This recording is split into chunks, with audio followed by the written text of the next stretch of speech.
Hey, thanks for watching today's video. This circuit style video is going to work lower body muscles and shoulder stability and the abdomen, the core, of course. But you know, the real value in exercise is not in watching, but in doing. So I'm ready to work out. Why don't you join me? Here we go. I'm going to start with a foam roller, and I'm going to wake up and roll out my quad muscles. Those are the muscles on the front of your thigh.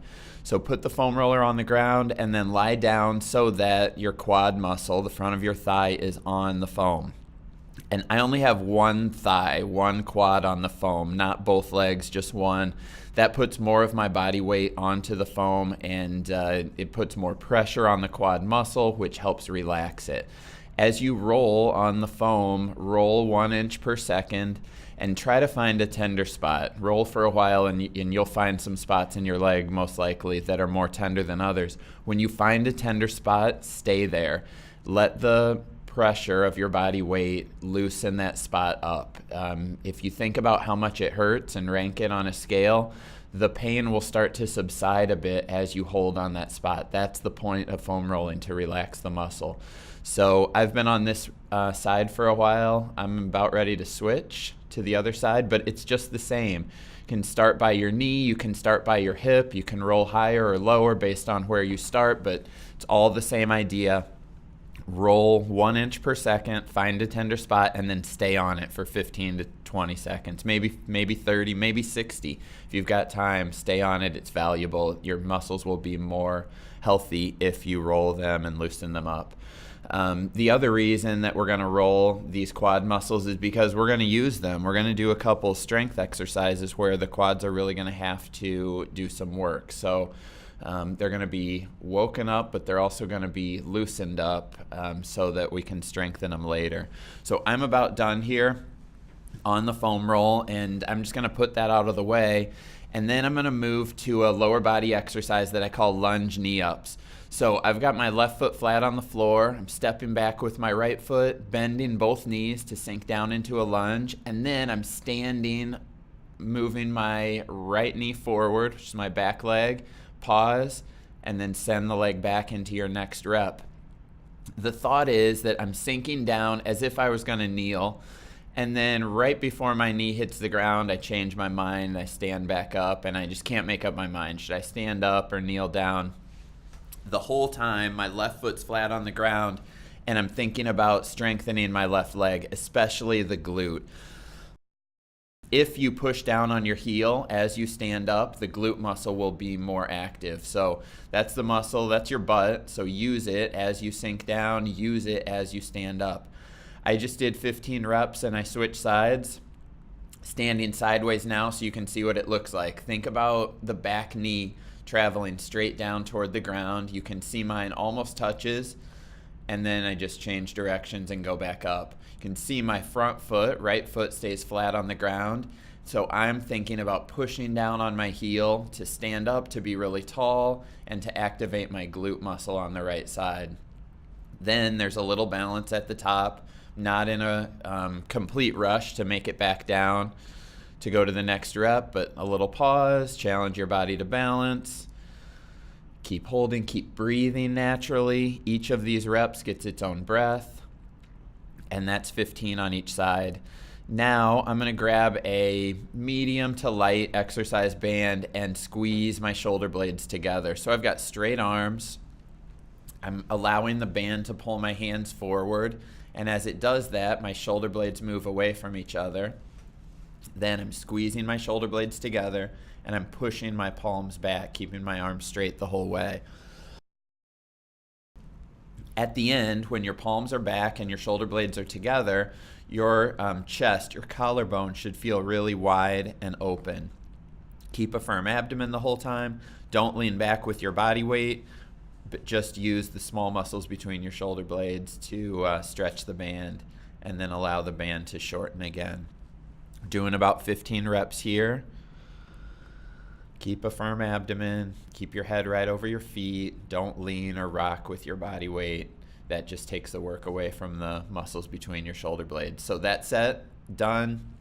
Next, I'm grabbing an even lighter band, and I'm holding it to the side of me so my palm faces my navel, and then moving to shoulder external rotation. Notice the elbow is really close to my side. Keep your elbow connected to your rib cage, and then rotate. As the rotational muscles get tired, you may feel your elbow want to lead and move away from your body. Resist that. Just think about your upper arm bone rotating. So your palm faces your navel, and then you rotate as far to the other direction as you can, all while keeping your elbow close to your body. If you feel like your elbow is moving away and you can't keep it close, hold something. Put a towel between your rib cage and your elbow, and hold on to that towel. Try not to drop it as you do your reps. So I did about 15, and now I'm switching sides. My left elbow is connected with my rib cage. The palm starts off facing my abdomen, and then I'm rotating externally. These external rotators are a deep muscle, small but deep muscle in the back of the shoulder. So I think about the back of my shoulder, and I try to feel those muscles get stronger as I stretch the band each rep. Again, I'm doing about 15 here. You may feel your shoulder blade, your left shoulder blade, move over toward your spine. Your collarbone should feel wide and open as you're moving into your external rotation. Good, so 15 aside and I'm done. Next, I'm going back to lower body, and I'm gonna move to single leg squats. So my left foot was forward first on the lunge set that I did earlier. So now I'm standing just on my left leg, balancing there, and I'm squatting. Send your hips back, your foot stays flat, your heel stays down, and then stand up as tall as you can stand on one foot. Try to keep your right foot, your non-squatting foot, just hovering above the ground. Of course, if you feel like you're gonna lose it, tap the ground and regroup before you keep moving. Doing about 15 here. Make sure as you sink down, you send your hips back. Make sure you keep your heel flat on the ground. As you send your hips back, the only way to stay upright is to allow your chest to hinge forward a bit. So now that I've turned sideways, you'll see it. So I'm switching sides, standing on my right foot now, sending my hips back. The spine naturally bends forward to offset the weight shift of your hips going back, and then stand up completely. Your quad, the muscle in the front of your thigh, that one that we rolled out at the beginning, is doing a lot of work.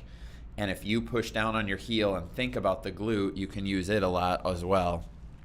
The quad is overactive often. It wants to do more work than it should, and the glute a lot of times is lazy. So try to feel your glute with each rep.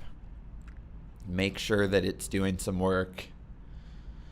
Just got a few more here. Your abdomen should be really firm also. That'll help your balance. Also, if you're having trouble balancing, look at something that's not moving and just fix your eyes on it. So we're done with single leg squats. We're gonna finish with one more shoulder exercise. Put your palms and forearms together, elbows together, and just squeeze. They're out in front of you. Hold and breathe. We're gonna hold and squeeze for about 15 seconds.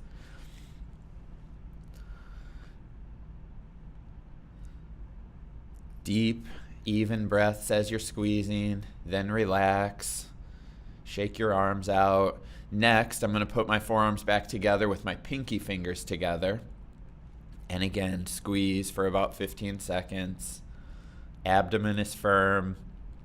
Your neck and upper shoulders should feel relaxed. Just feel the pressure of your arms squeezing each other. And relax.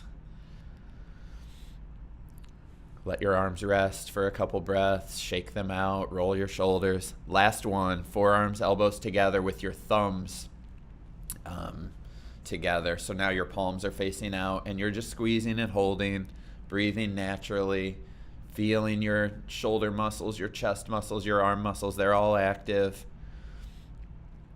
And relax. So I went through that whole circuit. Now I'm going to take a break, have some water, rest for a minute or two, and then go back through the circuit 3 to 5 times. Have a good workout.